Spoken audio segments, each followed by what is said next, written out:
anterior, nós podemos ver sobre as condições da ação. Tá? Nós estamos dando continuidade agora.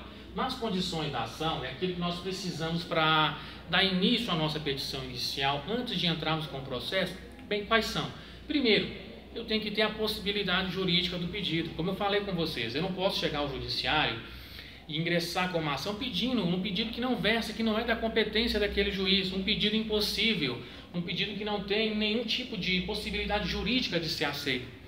Vamos colocar um exemplo aqui do ex-presidente Lula, por exemplo, que teve aquele acidente que faltou o mindinho. Ele poderia entrar com uma ação e lá na hora da IJ, quando ele for interrogado, ele falar: excelentíssimo senhor juiz, eu peço ao senhor que me conceda que faça nascer novamente o meu dedinho mindinho.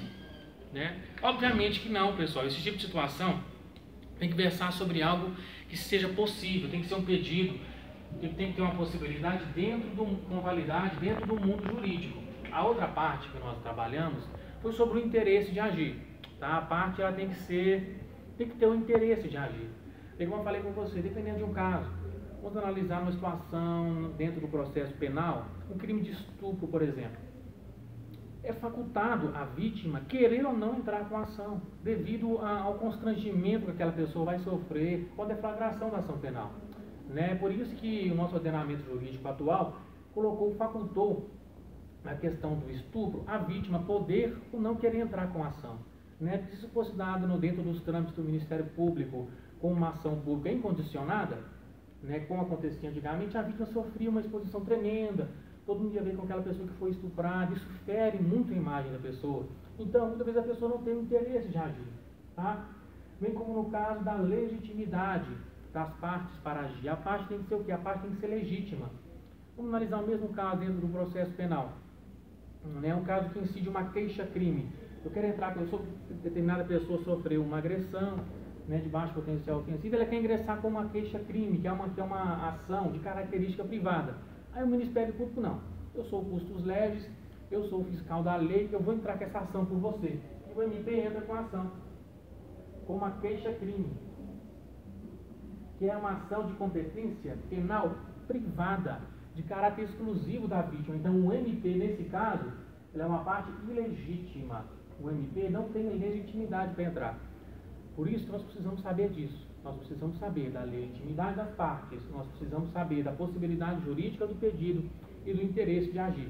Bem como nós vimos também nas aulas anteriores, a comparação do processo civil com o direito civil, que reza do direito das obrigações, do direito das sucessões, dos contratos, e assim como nós fizemos até aquela comparação, de que assim como as rodas estão para o carro, o processo civil está para o direito civil, pois o processo civil é que vai dar andamento a tudo aquilo que eu quero que o juiz me diga, tá? Que é aquele que vai dizer a jurisdição. Agora, antes de nós entrarmos de fato dentro da petição inicial, nós temos que entender, vamos analisar a seguinte fase. Vamos dizer que o processo se iniciou aqui, com a petição inicial. O juiz acolheu a petição inicial. Logo após que essa petição inicial foi deferida, o juiz irá mandar a citação do réu. Aonde que o oficial de justiça comparecerá na casa do réu, tá, para tentar fazer essa citação. Ela não acontecendo por 3 vezes consecutivas, pode ser que ocorra a citação por edital. Mas vamos dizer que a citação houve uma citação válida. O réu vai ser citado para oferecer a contestação.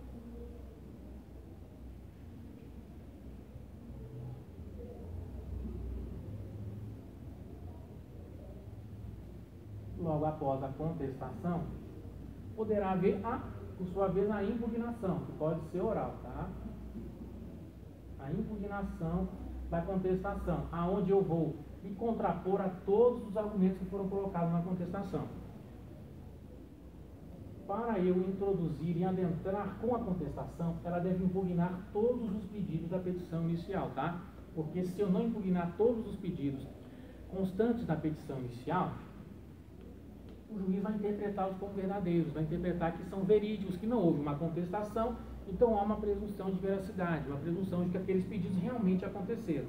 Por isso que é importante que na contestação se argumente, impugne, se contraponha a todos os pedidos que foram inquiridos na petição inicial. Pois bem, petição inicial, citação, contestação, impugnação, após todos esses atos, a IJ,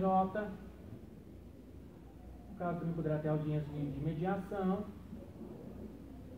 a IJ, como nós já falamos, é audiência de instrução e julgamento, onde o juiz é conferido a ele o poder de polícia, onde o juiz inquirirá o interrogatório de todas as testemunhas, bem como as partes também as interrogarão, onde serão colhidas a prova testemunhal, pericial, documental. Tá? E após isso haverá a sentença, onde o juiz vai sentenciar. Nós temos que entender, pessoal, que também não é uma tarefa simples a do juiz. Nós vamos falar mais à frente dos atributos do juiz e de como deve ser uma sentença. Tá? A sentença, o juiz não pode, apesar de que ele tem o livre convencimento. O que é o livre convencimento motivado ou a persuasão racional? É o juiz poder julgar conforme a sua livre e íntima convicção um determinado caso concreto, porém baseado na lei, baseado no fundamento que for pedido, onde ele vai ver, não, a razão realmente assiste ao autor, não, a razão nesse caso assiste ao réu, e vai sentenciar fundamentadamente. Na sentença, primeiro ele vai expor a parte do relatório, onde vai fazer uma breve narrativa dos fatos. Depois tem a parte da fundamentação, onde o juiz vai fundamentar, vai colocar os fundamentos legais, o porquê de que ele resolveu optar por aquela decisão, por aquele pleito. E no final a parte chamada, pessoal, dispositiva, onde o juiz vai colocar, condeno fulano de tal ao pagamento, julgo procedente o pedido do autor, condenando o réu ao pagamento x o valor de indenização. É isso que consta a petição inicial. Por isso, pessoal, aliás, na questão dos trâmites do processo, ainda dentro do processo do conhecimento. Tá? Agora sim, vamos entrar na questão do pedido. Tá? O pedido e a causa de pedir. Como eu falei com vocês, está um pouquinho ligado também à condição da ação, porque eu tenho que ter uma causa de pedir. O que acontece? É um fato jurídico. Tem que ter acontecido um ato com relevância jurídica que ensejará numa causa de pedir. Por exemplo, eu estou com essa caneta na mão. O simples fato de eu pegar essa caneta é um ato jurídico? Não, é um ato natural da vida. Agora, eu pegar essa caneta pontiaguda, da maneira que aqui ela está, vamos dizer que fosse uma caneta que tivesse uma ponta de ferro, introduzir em uma pessoa, aí sim é um ato que gerou um fato jurídico, que vai me ensejar numa causa de pedir o quê?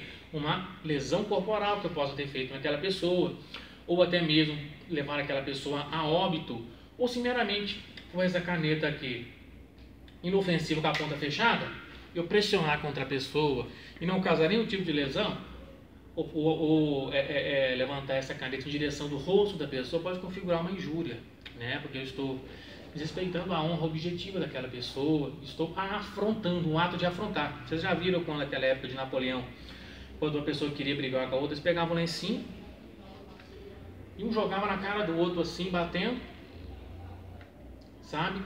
Configurando o quê? Que estava chamando o outro para briga. Então são atos preparatórios para a consumação, configurando o quê? Uma injúria, tá bom? O pedido, pessoal, nós temos o pedido mediato e o pedido imediato. O pedido mediato pode ser aquele quando eu irei pedir a minha petição, por exemplo, já estou aqui tratando do preâmbulo, aliás, da parte que trata dos pedidos.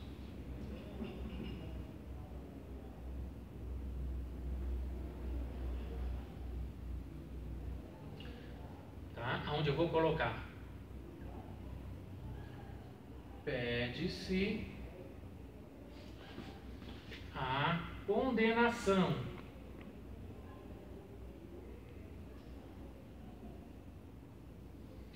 em determinada situação, por exemplo, um caso de dano moral, o cara eu estava andando na contramão, bateu no meu carro, me causou uma lesão, ou seja, ele ensejou a mim um dano tanto moral quanto patrimonial, aonde eu vou pedir ao juiz a concessão dessa tutela, aonde eu vou pedir, tá, o pedido de indenizar, a condenação ao pedido de indenização por danos morais, onde eu vou oferir, qual que foi realmente a lesão que eu sofri, tá? Isso tudo vai ser oferido no valor que eu irei colocar na minha petição inicial.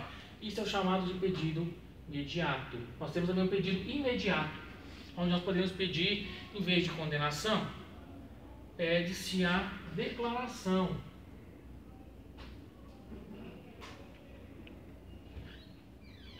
de nulidade, por exemplo, de determinada cláusula contratual, né?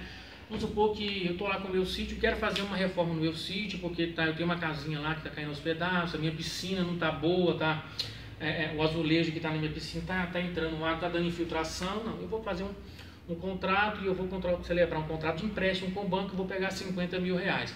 Pego esses 50 mil reais, assino um contrato com o banco, né, um contrato onde vai rezar um objeto, onde vai ter todas as cláusulas, penalidades, multas e juros, e fico feliz na vida. Pego meus 50 mil reais, tá bom, pessoal, e faço a reforma lá no meu sítio.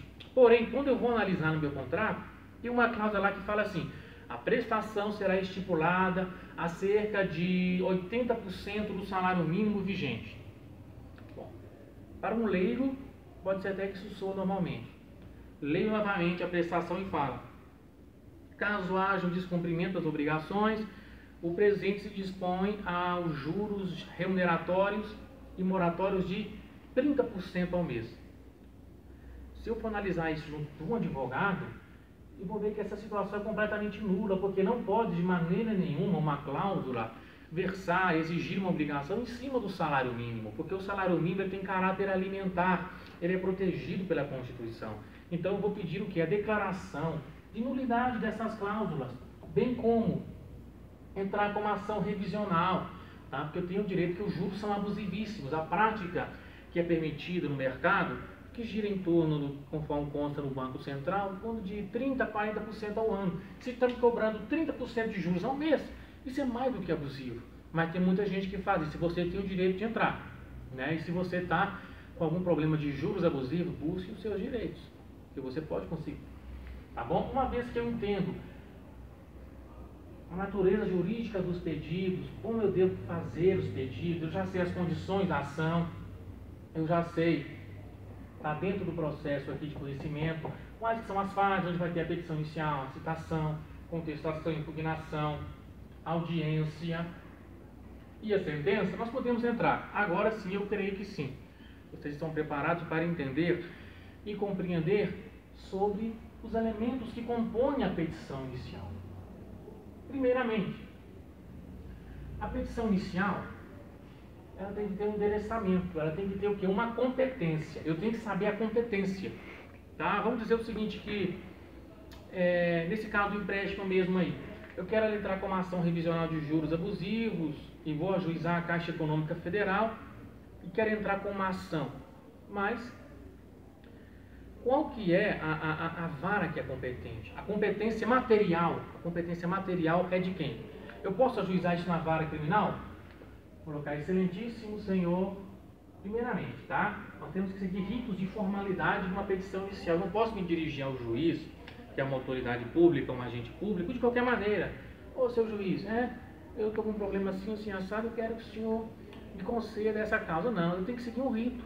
Então eu tenho que colocar um rito, uma forma de tratar com cordialidade aquele que está me prestando um serviço do Estado, porque eu estou movendo a máquina pública. Excelentíssimo, a excelência não é o juiz, a excelência é o serviço que vai ser emprestado pelo Estado, por um ente público.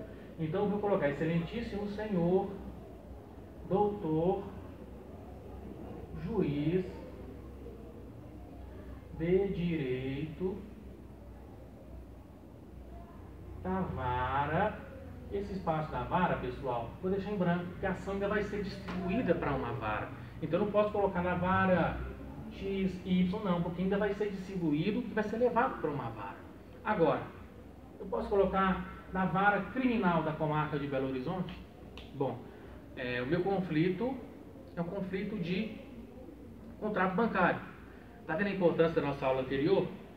Contrato bancário, esse tipo de situação, ação revisional, está ligado para qual matéria, qual ramo do direito? Direito penal, direito tributário, direito do trabalho ou direito civil? Obviamente que é direito civil. Então eu vou endereçar essa petição inicial ao vara civil. Excelentíssimo senhor doutor juiz de direito da vara civil.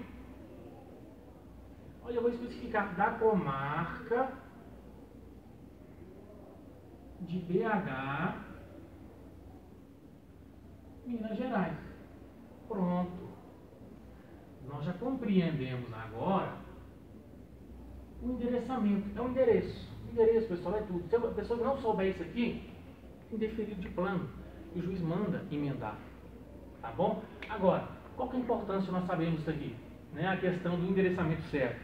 Imagina, mesmo quando o cara chegar numa açougue e falar assim: ô açougueiro, me vê aí pra mim aí 200 gramas de presunto e 10 pães de sal. Você está entendendo? Não é da competência de um açougueiro me vender pães. Se eu quero pães, eu devo ir à padaria. Ou seja, se eu quero uma prestação jurisdicional de uma área civil, eu devo ir à vara civil. Eu não posso ir à vara criminal. Agora, a pessoa sofreu uma tentativa de homicídio, tomou 40 tiros e morreu. Eu posso ir ao senhor juiz, digamos assim, da vara civil, pedir ele que o condene em tantos anos de reclusão da liberdade? Aí que está. A competência para retirar a liberdade, para condenar alguém à reclusão de liberdade, uma pena restritiva de direitos ou uma medida de segurança, cabe ao juiz criminal. A competência para julgar um dissídio trabalhista, por exemplo, a pessoa foi mandada embora, mas não recebeu nenhuma das suas verbas rescisórias. Eu posso também levar o juiz da vara civil? Não. É da competência de um juiz do trabalho. E assim por diante. Então, nós já temos a competência, que é da competência da vara civil. Tá? A declaração, uma cláusula só pode ser declarada nula, só pode entrar como ação revisional, endereçando-a ao juiz de vara civil. Pois bem, após eu endereçar, está tudo certinho, a competência está correta, o que eu devo fazer agora? Eu tenho que colocar a minha qualificação. A qualificação das partes. Porque eu posso chegar no juiz, mesmo seguindo todos os requisitos, com a competência. Não, mas espera aí, a competência está aqui, é o juiz da vara civil, juiz de direito, eu tenho um pedido, eu tenho a condição da ação, eu tenho a causa de pedir. Tá? O meu pedido está correto, eu estou seguindo todos os trâmites certos.